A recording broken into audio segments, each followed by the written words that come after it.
میں جس سال حج پر گیا وہاں ایک بوڑھا شیخ مجھے ملا اور وہ یمن کے علاقے کے عالم تھے, سفید داڑھی تھی. میں ان کے پاس جا کے بیٹھا, لوگ اس کے حلقے میں جمع تھے. تو اس بابے سے جب گفتگو ہوئی تو اس نے مجھے کہا کہ اسی مسجد نبوی میں قاری فتح محمد صاحب پانی پتی رحمہ اللہ ایک بہت بڑے عارف اور بزرگ اللہ والے گزرے ہیں. فرمایا میں نے ان سے قرآن پڑھا تھا اور انہوں نے بتایا کہ جو اس وقت امام نماز پڑھاتا ہے یہ بھی ان کا شاگرد ہے اور وہ قاری فتح محمد پانی پتی دیوبند کا شاگرد ہے. میں اس موضوع کو لمبا نہیں چھیڑتا. تلاوت آیات کے ساتھ تعلیم کتاب کہ قرآن پاک کی معنی, مطالب اور مفہوم.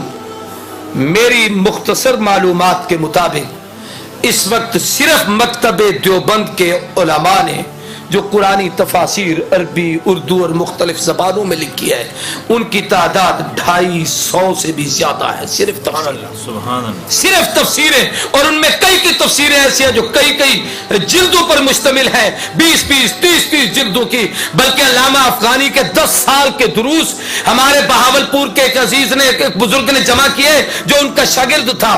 10 سال کے درس قرآن کو اکٹھا کیا, 10 جلدیں بنی. قرآن کا صرف پہلا پاؤ مکمل ہوا. کیا علم ہے ان لوگوں کے پاس, آپ بھی اس کا تصور نہیں کر سکتا. تیسری چیز ہے تعلیم حکمت کہ شریعت کے احکامات اور مسائل.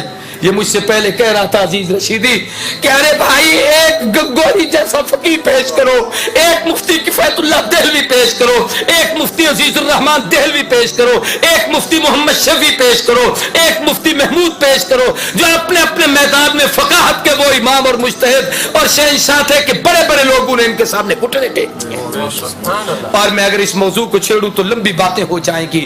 علم تفسیر کی خدمت کی ہے تو ان لوگوں نے, حدیث کی خدمت کی ہے تو ان لوگوں نے, فقہ کی خدمت کی ہے تو ان لوگوں نے, مدارس کا جال بچھایا ہے تو ان لوگوں نے. کسی نے حضرت شیخ الہند مولانا محمود الحسن رحمہ اللہ جو دیوبند کا سب سے پہلا شاگرد تھا, استاد بھی محمود ہے, شاگرد بھی محمود ہے. ایک چھوٹے سے انار کے درخت کے نیچے ایک استاد اور شاگرد بیٹھ کر علم کو سیکھ رہے ہیں. اور شاگرد محمود نے جب وہ محمود حسن بن گئے, علامہ زمان بنے, تو کسی نے کہا حضرت آپ کی کوئی تصنیف تو ہمارے سامنے نہیں آئی, آپ اتنے بڑے علامہ کہلاتے ہیں. فرمایا میاں میری تو ہر میدان میں تفسیر ہے, تو میری تصنیف ہے, کس میدان کی تصنیف دیکھنا چاہتے ہو, کون سی کتاب پڑھنا چاہتے ہو؟ اس نے کہا جی ہم نے تو کوئی نہیں دیکھی. فرمایا میرے قرآن کی تفسیر میں اگر کوئی تصنیف دیکھنا چاہتے ہو شبیر احمد عثمانی کو دیکھ لو, علم حدیث میں میری کوئی تصنیف دیکھنا چاہتے ہو میرے شاگرد انور شاہ کو دیکھ لو, اگر فقاہت میں میری کوئی تصنیف دیکھنا چاہتے ہو میرے عزیز الرحمان اور کفایت اللہ کو دیکھ لو. فرمایا اگر تم لوگ میری تصنیف کو دیکھنا چاہتے ہو, سیاست کے میدان میں کچھ پڑھنا چاہتے ہو میرے شاگرد عبید اللہ سندھی کو دیکھ لو, اگر تم میری تصنیف پڑھنا چاہتے ہو جناب والا تعریف کے میدان میں مجھے کچھ دیکھنا چاہتے ہو میرے ایک ہی شاگرد تصوف کا امام اشرف علی تھانوی کو دیکھ لو, میرے اگر تم میرے تدبر اور حوصلے کو پڑھنا چاہتے ہو میرے شاگرد حسین احمد مدنی کو دیکھ لو, میری دعوت و تبلیغ کو دیکھنا چاہتے ہو میرے الیاس کو دیکھ لو. میرا ایک ایک شاگرد ایسا ہے. میں علی وجہ البصیرت کہتا ہوں تاریخ میں 2 انسان ایسے گزرے ہیں جن کی شاگردوں کی مثال دنیا میں نہ پہلے پیش ہوئی نہ قیامت تک پیش ہو سکے گی. پہلے دور میں امام اعظم نعمان ابن ثابت ابو حنیفہ امت کا وہ فقیہ اور مجتہد تھا جس کے شاگرد ایک ایک شاگرد ایسا تھا جس کی مثال دنیا نہیں دے سکی. یا دوسرا شیخ الہند مولانا محمود حسن رحمہ اللہ ہے جن کا ایک ایک شاگرد ایسا ہے جو اپنے زمانے اور اپنے فن کا امام ہے جس کی مثال دنیا میں نہیں. میں اس موضوع کو لمبا نہیں کرتا, میں مختصر بات عرض کرتا ہوں. اور تاریخ میں کہا ایک حدیث ہے بڑی عجیب, مشکات میں علماء بیٹھے ہیں, حضور نے فرمایا قرب قیامت میں یکون فی آخر الزمان امت لہم مثل اجر اولہم. آخر دور میں ایک جماعت آئے گی, وہ پہلوں کے نقش قدم پر چلے گی, ان جیسے کام کرے گی, اللہ ان پچھلوں کو ان جیسا اجر دیں گے. آگے بڑی لمبی تفصیل ہے, میں صرف اسی کا ایک خاکہ عرض کرنا چاہتا ہوں.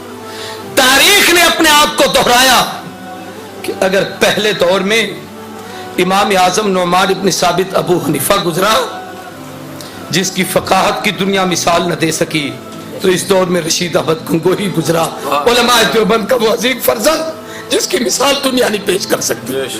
اگر اس دور میں احمد ابن حنبل استقامت کا کوہ گرا تھا تو تاریخ نے محمود حسن وہ پیدا کیا جس کی مثال دنیا نہیں دے سکتی. پہلے دور میں ایک استاد اور شاگرد نے بیٹھ کر کٹھی تفسیر لکھی، مدارس میں پڑھائی جاتی ہے، جس کا نام جلالین ہے. تو اللہ نے ہمارے اکابر میں ایک استاد اور ایک شاگرد، علامہ شبیر احمد عثمانی شاگرد، شیخ الہند مولانا محمود حسن استاد اور شاگرد نے بیٹھ کر وہ تفسیر لکھی جس کی مثال دنیا نہیں پیش کر سکتی.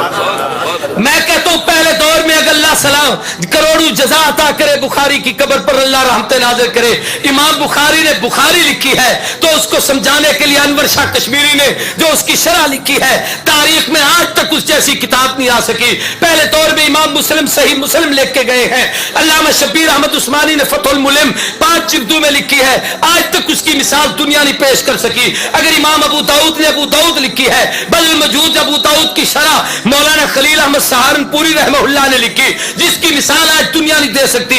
اور امام مالک موطا امام مالک لکھ کر گئے، شیخ الحدیث محدث عصر مولانا محمد زکریا کادلوی مہاجر مدنی نے جس وقت اس کی شرح لکھی، ایک عرب کے شیخ کو یہ کہنا پڑا قد حنف الموطا، اور زکریا نے کیا موطا امام مالک کی شرح لکھی ہے کہ اس کو پڑھنے کے بعد ایسے لگتا ہے کہ شاید امام مالک بھی ابو حنیفہ کا مقلد نہ ہو.